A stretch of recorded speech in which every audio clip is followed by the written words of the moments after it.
the second historical mission of strategic security. Can Africa defend itself against all threats?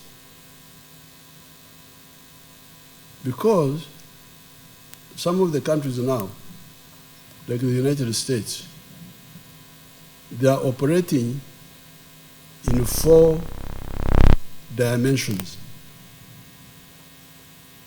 4 spheres. They are on land, they have got land forces, we also have land forces here. They are in the air, Air Force. They are at sea, with the Navy at sea.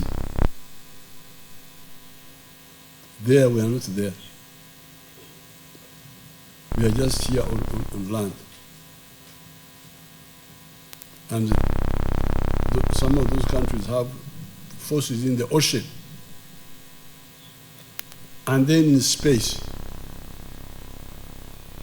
As we are speaking now, one of the satellites of the USA is going around the moon. For us, we are here in Changwanzi.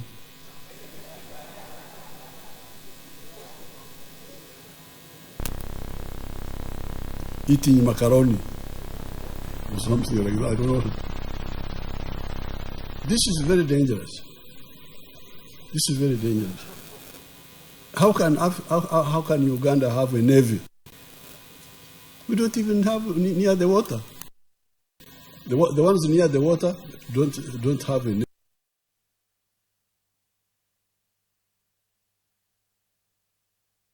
We in land cannot do anything about it. So that's why we were saying political federation of East Africa. So that we don't want to go and fight other people, but want to go into the ocean also, big way, and find out what's happening in the ocean. After all, that ocean has got a lot of resources. Fish, what is all there. Now, we are not there. But also for security. And also go to the moon, see what are you doing here. The moon is a common property for man. But we are just here in Chankwanzi, dancing mpaka chini.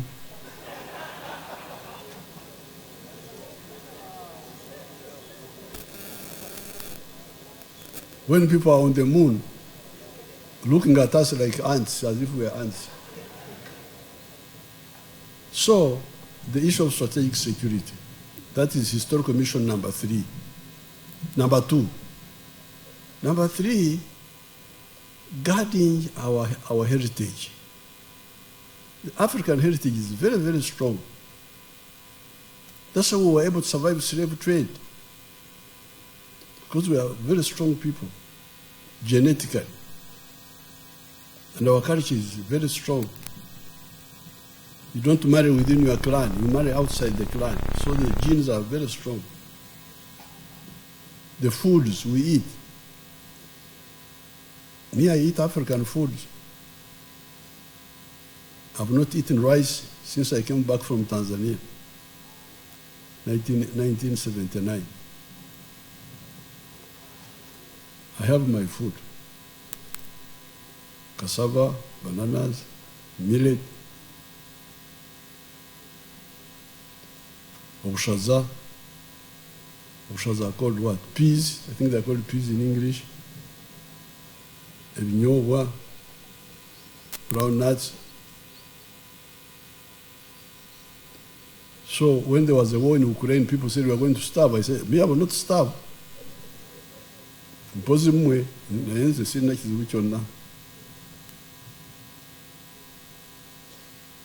Unless you block Karuma and you stop the cassava from Achori from coming, that's when I will worry. But Ukraine, Barwane, Tebinkwatako.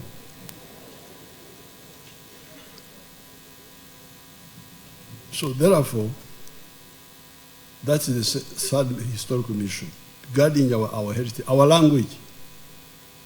Our strategy is to preserve our languages and we feed Swahili to have more vocabulary, but using our, like now the Swahili don't even have a word for national anthem. They don't have a word. They say wimbo wa taifa, a description. Even the English don't have. They don't have one word, national anthem.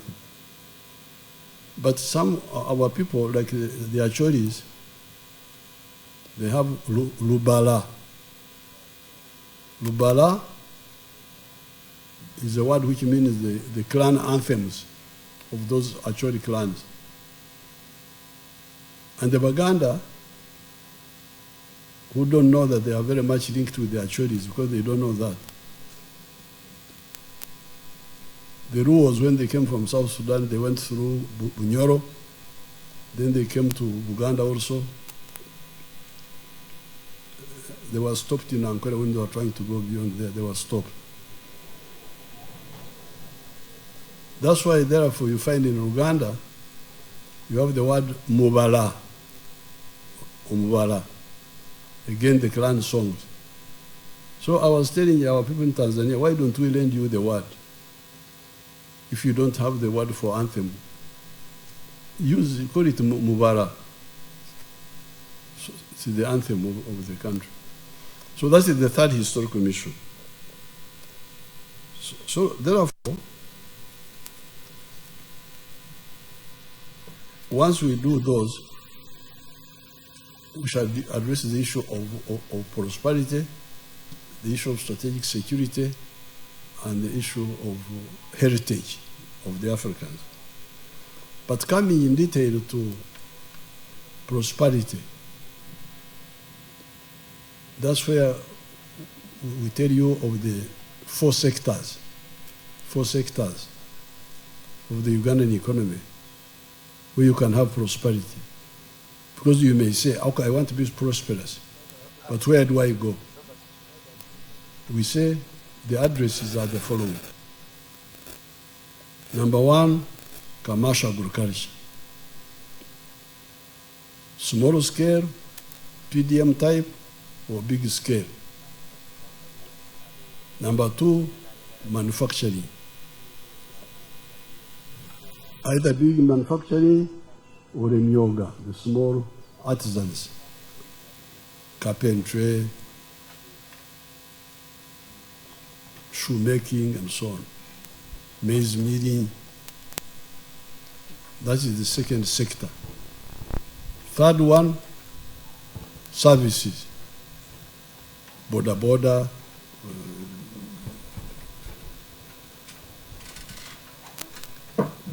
catering, professional services, etc.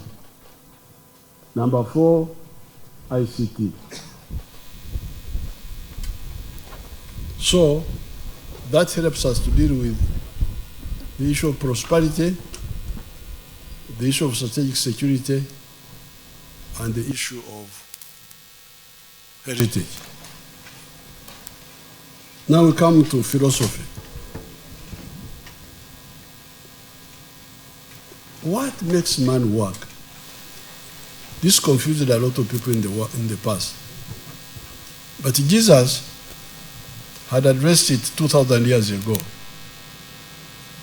He talked of the hired hand, the hired shepherd, who, when the sheep are attacked by the wolf, he runs away and the wolf eats the sheep. But the owner of the sheep will defend them with his own life. So that's how the NRM was able to, people had been confused with parastatals, with what? You can imagine Uganda hotels had hotels in Kampala, in Gulu, in these places. Buses, you will find the government owning buses. But when we came, we said no. Private sector-led growth. This Banyankore have their very bad proverbs, which are very crude. One of them, I can't say it here, but it means that cows are so delicate that only the owner can manage them. They mention a part of the body which I don't want to mention here. That looking after cows are like touching that part there, which can only be done by its owner. They were saying that you can wait into no part time. So therefore, that's how we address the issue of philosophy. That's why you find that the economy of Uganda is growing, even when the government is inefficient or corrupt, but the economy is growing. It's growing because it is private sector-led growth. I'm looking after the cows myself, the Ankole cows. The government did not care about them. We have been struggling with those cows until now they have become a big hit. When Mr. Ramaphosa came here and I sold him 43 cows, now they are big issue in South Africa. The other day he sold one cow for 187 million shillings. One cow. But this is done by us with the private sector. Now, last but one, strategy. Strategy, we said, okay, we have seen the ideology, we have seen the philosophy. How about the strategy? Get me the... That's why we now identified 10 strategic points.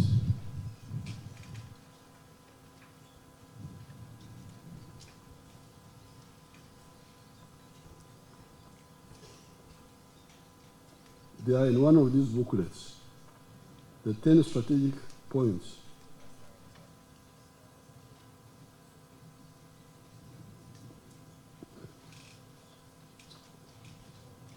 They are all here.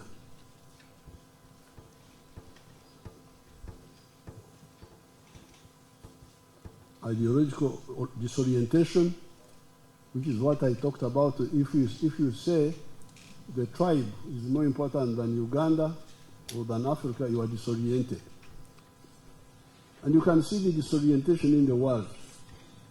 These fights which are going on in the Middle East are caused by disorientation.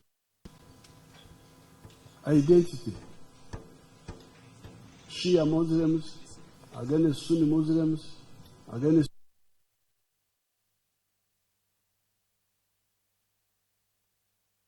to Iran, and when I go to Israel, I tell them, but you people, you are all mentioned in the Bible.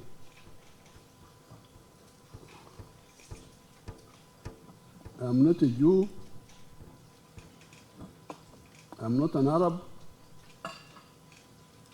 I'm not an Iranian,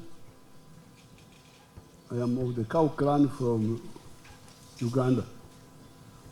But I read about you in the Bible. You can imagine me. You were Museveni, son of Kaguta. I said, why can't you live together? You are all mentioned. The Persians, the Medians, the Jews, the Philistines, you remember Goliath? But because of identity, you can see what is happening.